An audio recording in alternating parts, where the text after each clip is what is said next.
And then you could also do lawsuits and work. We aren't good enough to be staying. No, don't come after us. Really. But don't wait, in 3 years. 3 years. 3 years time. I'll show a big game. When Will and Jed are leading the charge. Leading the charge. Although the word is, Will, that maybe you just focus on tennis, somebody said. No. You might give up basketball and just focus on tennis.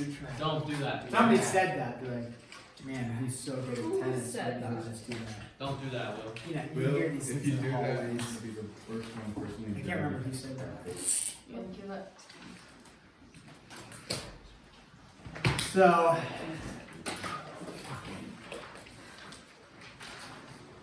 there you go.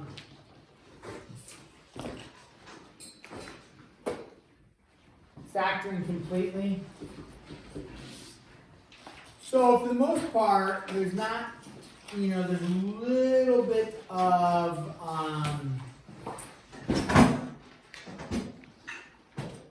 this is some new stuff here, but we'll just incorporate that as we do some problems.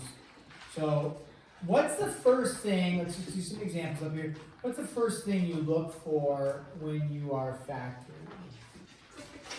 What they have in common.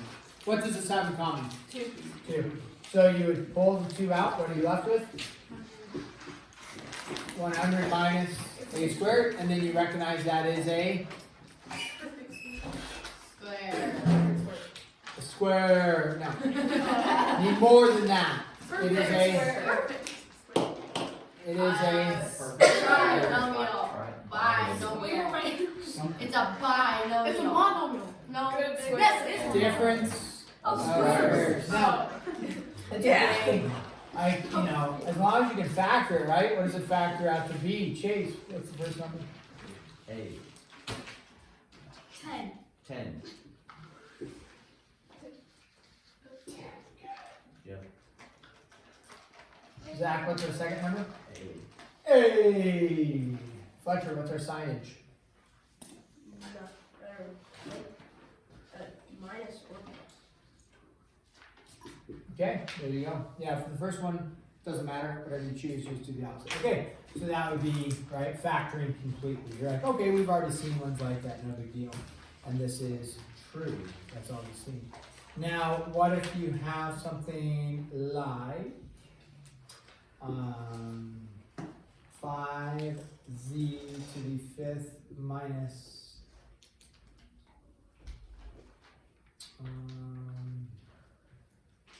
36z cubed.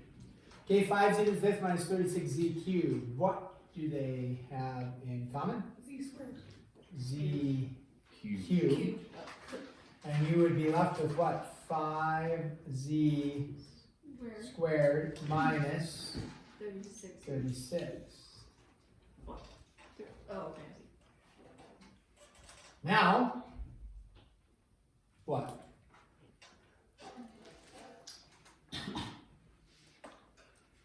Oh, you can like divide it like 5z times 5c. And what multiplies together to get? And then be like 6 What adds 6 together? 6 plus 6 and minus 6. So what you're stating is this and this, Mhm. and then 6 and 6, and then you're stating what here? 5z and 5z. How that might not work. 5C and Z. Would it be 5z and z? Yeah. Oh yeah, you're right. It'd be 5z and z. And then be plus 6. Okay, so this is where, on a test, you do something like this, and you're kind of, okay, yeah, what should you do to double check you got it? Just FOIL it together, right? So 5z squared, check. Negative 36, check, right? Outwards, negative 30z. Innards, 6z, giving you a negative 24z. Do you see a negative 24z anywhere up there? No.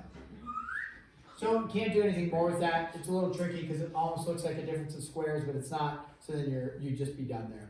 Okay? So you can't factor it anymore. Yay! Okay, here's where we get into a little bit of a challenge. A challenge for us. 5x plus c minus z x plus c. Whoa. Okay. Looks a little bit challenging, but let's think about this. Maybe I could have done a different one first, but let's think about this. If you had, off on the side here, I'll write 5a minus za, let's say. If you had 5a minus za, you would say, what do they have in common? A. So what would you pull out front? A. What would you be left with? 5 minus z, right? That's pretty straightforward. Well, you look over here, right? What do they have? It's not an A, but what do they have in common? They have an x plus c. Have we done some of these grouping ones? And so, what do we, even if we haven't, but what do we take out then? We take out the x plus c. So that, since it's in common, that whole thing comes out as a quantity, so we leave it in parentheses. What are you left with? 5 minus z, and it would look like that, okay? Now, if you FOIL that back together, it won't look just like this, because if you took the x and distributed it in, and c you distributed in, it would then, you'd have to distribute the 5, distribute the z to make it look the same if you were checking your work, you know, on that one. So then you have, should we challenge ourselves slightly? Sure, yay! No, that one's okay. You guys can handle that one. Maybe? No. Yeah. No way. No Yeah. way. Doubting us? Z to the 4th minus 16.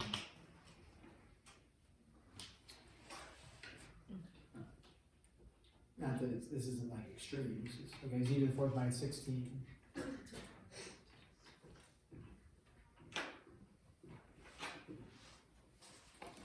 What do we get?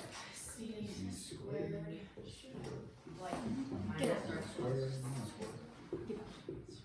Okay? Yay. And then, are you done? No. Because what else can you do? You can do it more because you can multiply z. the 4. Z minus 2. plus 2. Then here's where people make the error. They try to do that one as well. But is this a difference in squares? No. It's a sum of squares. Therefore, it's just that. So that would just be z squared plus 4. You can't do anything with it. I thought you would multiply z on the outside. Like it would be z times z minus 2 plus z plus. No, because this doesn't have a z in common. So you can't bring a z out. Oh, okay. So this factors, because that's a difference of squares, right? This is not a difference of squares, it's a sum of squares. So can you factor it? Okay, I see what you're saying. You cannot factor it. You cannot. Don't try. Okay, now let's challenge ourselves. We've been kind of doing a little child's play.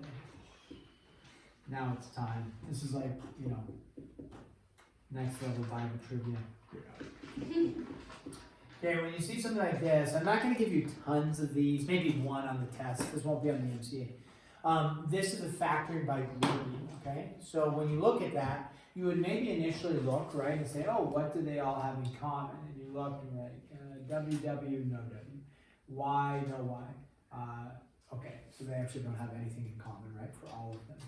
So when you see something like this with 4 terms, usually it's going to fall in some sort of grouping category. And a grouping is you're going to put a couple terms together, a couple other terms, maybe you'll put 3 terms together, and 1 term on the outside, but you're going to do some sort of grouping and then factoring. So what we can do is, if I'm just going to put a dotted line to represent, hey, I'm going to look at these 2, and then I'm going to look at these 2. So if I just look at the first 2, do the first 2 have something in common? Sure, what do they have in common? They have a W and a W, right? So what can I pull out? A W. So I have Y plus Z. Then I look over here and I say, hey, what do these 2 have in common? X. So this is plus, right? So I'm pulling the X out, and what am I left with? I pull the X out, what am I left with? Y plus Z. And now I look and say, oh, I'm just like I did on number 3 here.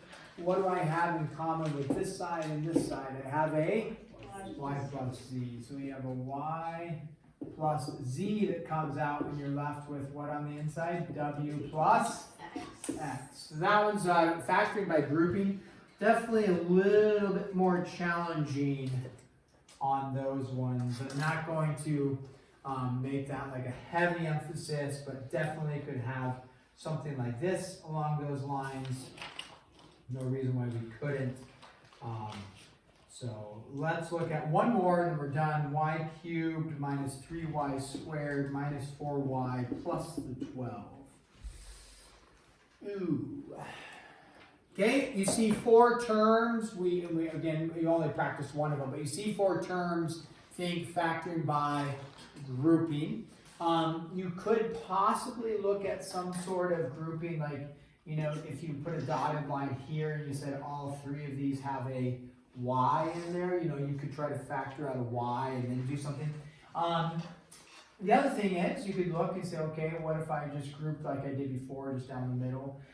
If I do that, I could maybe mentally think about when you pull a y squared out, you're going to be left with a y minus 3.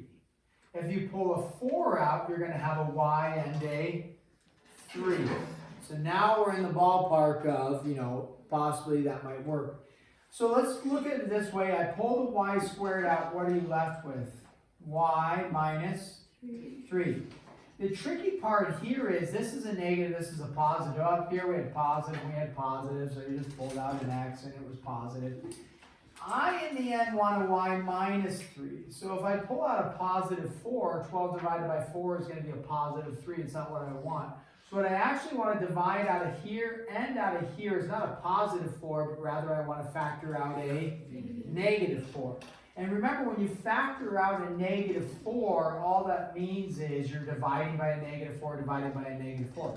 So a negative 4 divided by a negative 4, I'm not writing that I could, right, to show that it's dividing it out in front. Negative 4 divided by negative 4 is going to be a positive y, and then positive and negative would be a negative 3.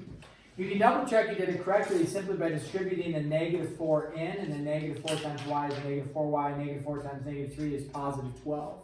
And now, what do they have in common? Y minus 3, and what are you left with on the inside? Y squared minus 4. And then you're like, haha, I got it. No, nay. What do I need to do? Do the what?